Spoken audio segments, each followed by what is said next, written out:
اتنی بڑی نعمت ہے کہ فرمایا فَلْيَفْرَحُوا کہ جن کو قرآن پاک کے علم کے لیے اللہ نے انتخاب فرمایا، پڑھنے یا پڑھانے کے لیے، تو انہیں چاہیے کہ وہ فخر کرے، وہ خوشی منائے، اترائے۔ اور آگے فرمایا هُوَ خَيْرٌ مِّمَّا يَجْمَعُونَ دنیا کے انسان جس چیز کو بھی جمع کر رہے ہیں، خواہ وہ بیش بہا قیمتی سے قیمتی چیز کیوں نہ ہو، لیکن اللہ سبحانہ وتعالیٰ فرما رہے ہیں کہ وہ ساری چیز جس کو دنیا والے جمع فرما رہے ہیں هُوَ خَيْرٌ مِّمَّا يَجْمَعُونَ کہ ان تمام چیزوں سے زیادہ یہ بہتر ہے، یعنی قرآن پاک کی جو نعمت ہے ان ساری نعمتوں کے مقابلے میں یہ نعمت مجھے بڑھی ہوئی ہے۔ تو اس لیے ہم سب کو، ہر ایک کو پڑھنے والے پڑھانے والے کو خوش دلی کے ساتھ پڑھنا بھی ہے اور پڑھانا بھی ہے، اور اللہ نے ہمارے پر جو احسان فرمایا ہے اس احسان کی یاد دہانی بھی کرنا ہے، احساس بھی ہوتے رہنا۔ قرآن پاک پڑھنے والوں کے بارے میں اللہ سبحانہ وتعالیٰ نے پوری سورۃ طٰہٰ کے اندر ایک بات فرمائی ہے۔ مکہ کے کافروں کے بارے میں آیا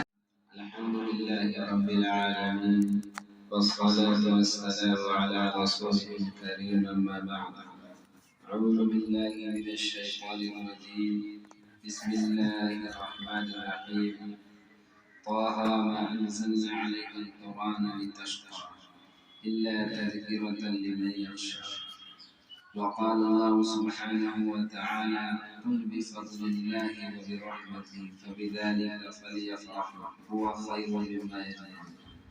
صدق اللہ مولانا العظیم۔ میرے معزز اساتذہ کرام اور عزیز طلبہ، اللہ سبحانہ وتعالیٰ کا بے انتہا احسان ہے کہ اللہ نے ہم سب کو ایسے راستے کے لیے انتخاب فرمایا جس راستے پہ چلنے والوں کے لیے اللہ سبحانہ وتعالیٰ نے اپنے نبی کی زبانی یہ وعدہ کیا ہے کہ ہم اس کے لیے جنت کا راستہ آسان فرما دیں گے۔ اللہ کے رسول صلی اللہ علیہ وسلم نے فرمایا جو شخص علم دین کی تحصیل میں اپنے آپ کو لگاتا ہے تو اللہ سبحانہ وتعالیٰ اس کے لیے جنت کا راستہ آسان فرما دیتا ہے۔ میرے بھائیوں اور عزیز طلبہ، اللہ سبحانہ وتعالیٰ کا ہمارے اوپر یہ احسان ہے کہ اللہ سبحانہ وتعالیٰ نے اپنے وعدے کی تکمیل کے لیے ہمارے سینوں کا انتخاب فرمایا۔ حضرت مولانا سجاد رحمانی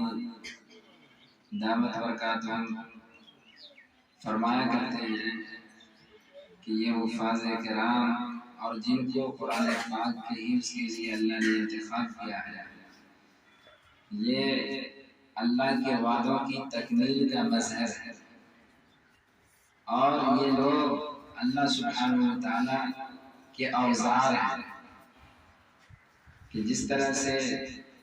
ایک بڑھی اور ایک پیشہ ور اپنے آیات کی حفاظت کرتے ہیں بلکہ اپنے تمام چیزوں کے مقابلے میں اپنے اوزار کی حفاظت کرتے ہیں، ایسے ہی اللہ سبحانہ وتعالیٰ یہ قرآن پاک کے حفظ کرنے والے، قرآن پاک کے حفظ کروانے والے اساتذہ کی حفاظت کا اللہ سبحانہ وتعالیٰ نے وعدہ کیا۔ میرے بھائیوں، اللہ سبحانہ وتعالیٰ نے قرآن پاک میں بے شمار نعمتوں کا تذکرہ کیا ہے، لیکن کسی بھی نعمت پر شکر گزاری کا، فخر کرنے کا اللہ نے حکم نہیں فرمایا، لیکن قرآن پاک کی ایسی نعمت ہے جس کے بارے میں اللہ نے فرمایا کہ یہ اللہ کا خصوصی فضل ہے۔ قرآن پاک اور قرآن پاک کے ذریعے سے جو علم ملا ہے، یہ علم بہت بڑا اللہ کی طرف سے اعزاز اور اللہ سبحانہ وتعالیٰ کی طرف سے بہت بڑی نعمت اللہ نے کی طرف سے ہم سب کو یہ ملی ہے کہ فرمایا یہ قرآن پاک اتنی بڑی نعمت ہے کہ فرمایا فَلْيَفْرَحُوا کہ جن کو قرآن پاک کے علم کے لیے اللہ نے انتخاب فرمایا پڑھنے یا پڑھانے کے لیے، تو انہیں چاہیے کہ وہ فخر کرے، وہ خوشی منائے، اترائے۔ اور آگے فرمایا هو خیر مما یجمعون، دنیا کے انسان جس چیز کو بھی جمع کر رہے ہیں، خواہ وہ بیش بہا قیمتی سے قیمتی چیز کیوں نہ ہو، لیکن اللہ سبحانہ وتعالیٰ فرما رہے ہیں کہ وہ ساری چیز جس کو دنیا والے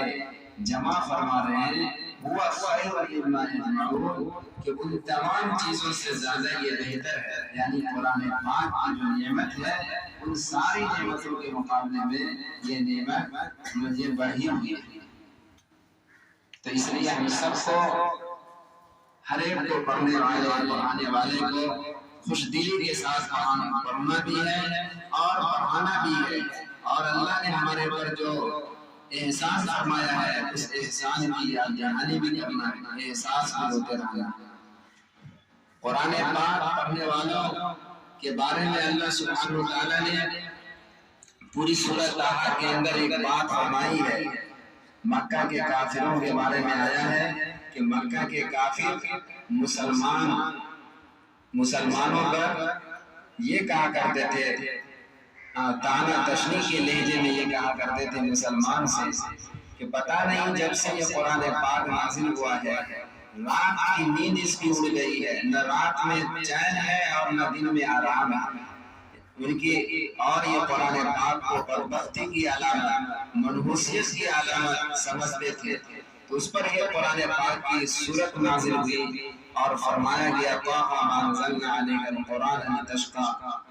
کہ اللہ سبحانہ وتعالیٰ نے فرمایا کہ یہ قرآن پاک اس لیے نازل نہیں ہوا ہے تاکہ تم بدبخت ہو جاؤ۔ پہلی بات تو یہ تھی کہ اللہ کے رسول صلی اللہ علیہ وسلم اور خود صحابہ کرام ابتدائی زمانے میں پوری رات قرآن پاک کی تلاوت میں، عبادت میں اپنے آپ کو لگاتے تھے۔ اس پر اللہ سبحانہ وتعالیٰ نے صحابہ کو اور اللہ کے رسول کو یہ حکم دیا کہ آپ ابتدائی حصے میں آرام فرما لیا کیجیے اور رات کے آخری حصے میں اٹھ کر کے عبادت اور تلاوت میں اپنے آپ کو مشغول کیجیے۔ اور دوسرا، جو مکہ کے کافر اور مشرکین نے تانا تشنی کا انداز اختیار کیا، اس کے جواب میں یہ کہا گیا کہ یہ تمہاری نادانی اور ناسمجھی ہے کہ تم قرآن والے کو اور قرآن کے علم حاصل کرنے والے کو اور قرآن کے پڑھنے والے کو تم بیوقوف اور نادان سمجھ رہے ہو اور اسے پریشان اور تنگی میں اسے سمجھ رہے ہو، یہ تمہاری نادانی ہے، بلکہ اللہ سبحانہ وتعالیٰ جس کے ساتھ بھلائی کا ارادہ فرماتے ہیں اور جس کے ساتھ اللہ تعالیٰ خصوصی اعزاز اور اکرام کرنا چاہتے ہیں، اللہ تعالیٰ اسے علم دین اللہ تعالیٰ عطا فرماتے ہیں۔ تو میرے بھائی اور میرے ساتھیوں، اللہ نے ہمیں اس علم کے لیے انتخاب فرمایا ہے، چنا ہے، اس پر ہمیں فخر ہونا چاہیے، اور ساتھ ہی ہم سب کو اس قرآن پاک کا جو احکام ہے اور قرآن پاک کا جو مقصد ہے اس مقصد کو ہمیشہ سامنے رکھ کر کے زندگی گزارنا ہے۔ الحمدللہ ہم لوگ مدرسے میں آئے ہیں جہاں ہم قرآن پاک کو سیکھنے کے لیے آئے ہیں، وہاں قرآن پاک سے اپنی زندگی کو آراستہ کرنا بھی یہاں آنے کا مقصد ہے۔ فرمایا کہ یہ اللہ سبحانہ وتعالیٰ نے صحابہ کے بارے میں فرمایا کہ یہ لوگ ایسے ہیں کہ شروعی زمانے پر جس مسجد میں ان کا استعمال ہے، ان کا جمع ہونا ہے، اس مسجد کی بنیاد ہی تقویٰ اور طہارت پر، لہذا آپ حضرات آپ نے اپنے لیے علم دین کا انتخاب کیا ہے اور یہاں آپ آئے ہیں، تو جہاں ہم قرآن پاک کو یاد کرنے کے اعتبار سے محنت کریں گے، وہاں پر ہم اچھی صفات کو بھی اپنے آپ کو حامل بنانے کی شروعی زمانے سے کوشش کریں گے۔ ایسا نہیں ہے کہ بڑے ہو کر کے کوئی آدمی اپنے آپ کو اچھا بنانے کا زمانہ وہی ہے جو ہمارے پڑھنے پڑھانے کا زمانہ ہے۔ تو ایک تو ہم جس مقصد کے لیے آئے ہیں پڑھنے کے لیے، اس پڑھائی اور تعلیم پر پوری ہماری محنت ہو، اور پھر اس پڑھائی کا مقصد اپنے آپ کو اچھا انسان بنانا ہے، تو اس اچھا انسان بنانے کی ٹریننگ اور مشق ابتدائی زمانے سے کرنا ہے۔ ابتدائی زمانے سے کیونکہ اللہ کے رسول صلی اللہ علیہ وسلم نے 7 سال تک ہمیں حکم دے دیا کہ ہمیں نماز کا اہتمام کرنا ہے، اچھی صفات کا اپنے آپ کو عادی بنانا ہے۔ اور پھر یہاں تک کہ اللہ کے رسول نے فرمایا کہ 10 سال کا ہو جائے تو اسے نماز پڑھنا ہے، اور نہ پڑھنے پر اس کی پٹائی کرنی ہے۔ اسے اچھی صفات کا حامل بننا ہے، بری بات سے اپنے آپ کو بچانا ہے، اور اگر بری بات سے ہمارے بچے اگر نہیں بچے تو اس کی پٹائی کا حکم کرنا ہے۔ تو اس لیے ہمارا زمانہ تعلیم کا الگ اور پڑھائی کی تربیت کا الگ نہیں ہے، بلکہ تعلیم اور تربیت کو دونوں ساتھ میں لے کے جانا ہے۔ بلکہ اللہ کے نبی صلی اللہ علیہ وسلم نے جو دین اور جو سماج دیا ہے وہ تو ہمارے اول وقت سے، یعنی دنیا میں جیسے ہی ہم پہلے دن ہمارا ہوا اسی دن سے ایک تربیت کا ایک نظام بنایا کہ فرمایا کہ جیسے ہی بچہ اگر آ جائے دنیا میں تو سب سے پہلے اللہ کا تعارف کرایا جائے، اسے محمد صلی اللہ علیہ وسلم کا تعارف کرایا جائے۔ یہ اول زمانے میں ایک بچے کو اچھا بنانے کا اور ایک سماج کو اچھا بنانے کا ایک نظام بنایا گیا۔ اس لیے آپ حضرات سے درخواست یہ ہے کہ اگر ہم چاہتے ہیں اچھا انسان بن کر کے دنیا میں رہیں اور سمجھیے ہماری قیمت دنیا کے بازاروں میں لگے، تو پہلی بات تو یہ ہے کہ اللہ سبحانہ وتعالیٰ نے جس علم دین کے لیے ہمارا انتخاب کیا ہے، ہمارے پاس جو وقت ہے ان وقت کو اپنے تعلیم پر زیادہ سے زیادہ سمجھیے خرچ کرنا اور لگانا اور اپنا ایک ٹارگیٹ بنانا۔ ایسا نہیں ہے کہ 2 سال 7 سال لگانا، بلکہ اپنے آپ کو خود اپنے آپ کو ٹارگیٹ بنا کر کے کہ ہم کو اتنا سمجھے اس سال حافظ ہونا ہے یا کتنے دن میں حافظ ہونا۔ بے شمار واقعات ہیں، ابھی ہم نے دیکھا بھی دربھنگہ بھی جانا ہوا کہ ایک بچہ 7 مہینے میں حافظ ہو گیا، ایک بچہ 7 سال کا وہ حافظ ہو گیا۔ اسی طریقے سے ایک طالب علم ہے جو 2 مہینے میں حافظ ہو گیا، اسی طرح سے 1 سال 1.5 سال پر آیا۔ تو یہ ہم کو خود عزم ارادہ کرنا ہے کہ ہمیں اس سال کہاں تک پڑھنا۔ اگر ہمارا مشن اور ٹارگیٹ اگر رہے گا تو اس اعتبار سے ہم خود محنت کریں گے، استاد کو محنت کرنے کی ضرورت ہماری پر نہیں ہے، بلکہ ہمارا خود فیصلہ ہے کہ ہمیں اس سال اتنا پارہ پڑھنا ہے، اس سال اتنا حافظ ہونا ہے۔ یا اسی طریقے سے ہمارا روزانہ کے اعتبار سے ٹارگیٹ ہو کہ ہمیں کتنا قرآن پڑھنا۔ تو اس اعتبار سے خود اپنے اعتبار سے کہ فرمایا کہ ہمیں ٹارگیٹ لے کر کے اور اپنا ایک عزم کے ساتھ سمجھیے تعلیم کے اعتبار سے روزانہ اپنا معیار بنانا اور مہینے کے اعتبار سے 2 مہینہ اور سال کا ایک پروگرام بنانا، اور دوسرا تربیت کے اعتبار سے ہمیں فکر کرنی ہے۔ فکر یہ کرنی ہے کہ شروع ہی سے ہمیں اچھے عادات کا اور اچھی صفات کا اپنے آپ کو عامل بنانا۔ حضرت بایزید بستامی رحمۃ اللہ علیہ کے بارے میں آیا ہے کہ ایک انہیں ماں کی یاد آئی اور انہوں نے اپنے استاد سے یہ کہا کہ مجھے گھر جانا ہے اور جانے کا مقصد اپنی ماں کی زیارت ہے۔ تو استاد نے یہ کہا کہ تمہارے امی نے یہ کہا ہے کہ جب تک کہ تمہارا علم مکمل نہ ہو، تمہاری ولایت مکمل نہ ہو، تمہیں فرصت نہیں دینا، تمہیں جانے کی اجازت نہیں ہے۔ لیکن معصوم بچہ، چھوٹا سا بچہ تھا، حضرت بایزید کے استاد نے یہ کہا کہ اگر تم اتنا سبق اگر یاد کر لو گے تو پھر تمہیں چھٹی مل جائے گا۔ بہرحال عزیز طلبہ، خلاف اتحاد میں سبق دیا گیا، اگر ایک صفحہ اگر وہ یاد کرتے تو 3 ورق انہیں دے دیا گیا، 2 ورق انہیں دیا گیا، جو بالکل سمجھیے ممکن نہیں تھا سبق سے یاد ہونے کا۔ لیکن ماں کی محبت اور پھر اللہ پر بھروسہ، انہوں نے 2 رکعت نماز پڑھی اور نماز پڑھنے کے بعد اللہ سے یہ کہا کہ اللہ تجھے معلوم ہے کہ میرے دل میں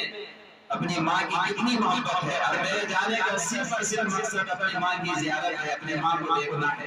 اے اللہ ہمارے لیے مشکل ہے لیکن تیرے لیے کوئی مشکل نہیں ہے۔ اے اللہ جو سبق مجھے دیا گیا ہے، اے اللہ تو یہ سبق کو یاد رکھنا۔ اور کتنے سال کا معصوم بچہ بہرحال انہوں نے سبق یاد کیا اور یاد کرنے کے بعد سبق سنا بھی دیا۔ بہرحال کہنے کا مطلب یہ ہے کہ اگر ہمیں جس طرح سے دنیا کے اعتبار سے اگر کوئی چیز کی ضرورت پڑے تو ہم کو اپنے اللہ سے جانا، جیسے اور لوگوں نے یہ کہا، حضرت معین الدین چشتی رحمۃ اللہ علیہ، حضرت قطب الدین بختیار کاکی رحمۃ اللہ علیہ، جن کی تربیت کی گئی، اسی طریقے سے اگر ہمارا سبق اگر کبھی مشکل ہو جائے تو ہمیں 2 رکعت نماز پڑھ کر کے اپنے اللہ سے کہنا اور اللہ سے منانا ہے کہ اللہ آج ہمارا یہ سبق بڑا مشکل ہے، اے اللہ تو ہمیں سبق یاد کرا دے۔ تو ایک تو یہ کہ اللہ سے ہمارا تعلق اور ہمارا قرب ہے، شروع زمانے سے ہمیں یہ بات کرنی۔ دوسری بات یہ ہے کہ اپنے اساتذہ کی تربیت کا پورا خیال کرنا، بے ادبی نہیں کرنا کہ اگر کوئی آدمی چاہے کہ ہم بڑا بننا چاہیں تو فرمایا کہ اپنے استاد کو اسے ادب کرنا پڑے، ادب کرے اور صحیح نہ ہو، کمزوری اگر بچہ ہو اور اپنے استاد کا ادب اور خیال اس کے زندگی میں ہے تو انشاءاللہ وہ بچہ بڑا بنے۔ لیکن ایک آدمی بے ادبی اگر کر رہا ہے تو ذہانت کے ساتھ ساتھ بھی وہ بچہ کمزور ہو جائے گا۔ تیسری بات یہ ہے کہ ہم جب تک کہ مدرسہ میں رہیں تو مدرسہ سے بھی اور مدرسہ کی چیزوں سے بھی محبت کرنی ہے، اس کی حفاظت اس کی نگرانی ہمارے ذمہ ہے اور اس کو اپنے اساتذہ کا ادب احترام بھی کرنا۔ الحمدللہ یہاں آنے کے بعد بڑی خوشی ہوئی کہ آپ حضرات کے لیے سہولت کے اعتبار سے بھی اور پھر آپ حضرات کی تربیت کے اعتبار سے اساتذہ کا بھی ہمارے رفیق درس اور ہمارے حضرت مولانا مفتی مسلم الرحمان صاحب نے جو انتظام کیا ہے جو قابل تحسین ہے۔ اگر ایسے انتظامات اور ایسی سہولت میں اگر آپ حضرات اپنے آپ کو آگے نہ بڑھائیں اور اس سہولت کے ساتھ جہاں دنیاوی ساری سہولت بھی ہے اور دنیاوی سہولت کے ساتھ ساتھ تربیت کا سارا نظام ہے، اگر ایسے ماحول میں اگر آپ اپنے آپ کو اچھا نہیں بنائیں اور پھر یہاں سے اچھا بنا کر کے آپ نہیں جائیں گے تو میرے بھائیو اس سے بہتر ماحول اور اس سے بہتر سہولت کا انتظام کہاں ہو۔ اس لیے آپ سے ہماری درخواست یہ ہے کہ آپ حضرات جتنا دن آپ ایک پروگرام بنائیں، جیسے ایک پروگرام اپنے دل میں بنائیں اور پروگرام بنا کر کے روزانہ کے اعتبار سے، مہینے کے اعتبار سے، سال کے اعتبار سے ایک ٹارگٹ بنائیں۔ اگر ہم قرآن پاک پڑھ رہے ہیں تو اپنی بشاشت سے یہ محنت کریں، ہمیں اس سال قرآن پاک بھی پڑھنا ہے، ہمارا بڑا بھی ختم کرنا ہے، قرآن پاک ناظرہ بھی درست کرنا ہے۔ اگر کوئی آدمی ناظرہ پڑھ رہا ہے تو یہ سوچے کہ اس سال ہمیں تو سمجھیے پارہ کا حافظ ہو جانا ہے۔ اگر کوئی حفظ کر رہا ہے تو وہ یہ سوچ لے کہ اس سال مجھے حافظ ہو جانا ہے۔ اگر نہیں تو کم سے کم اپنا ٹارگٹ بنائیں اس سال ہمیں 15 پارہ پڑھنا۔ اسی طرح روزانہ کے اعتبار سے ایک اور 1.5 صفحہ، اسی طریقے سے ہفتے کے اعتبار سے، مہینے کے اعتبار سے اپنا ایک ٹارگٹ بنائیں۔ اگر انشاءاللہ آپ ایک ٹارگٹ بنا کر کے روزانہ کے اعتبار سے، ہفتہ اور مہینے اور سال کے اعتبار سے چلیں گے تو جو سمجھے برسوں میں آپ کی تعلیم مکمل ہوگی، انشاءاللہ مہینوں میں وہ تعلیم آپ کی مکمل ہو جائے گا۔ کریں گے انشاءاللہ اللہ تعالیٰ آپ حضرات کو علم نافع نصیب فرمائے اور جو ماحول میں آئے ہیں یہ ماحول آپ کے لیے نافع بنے۔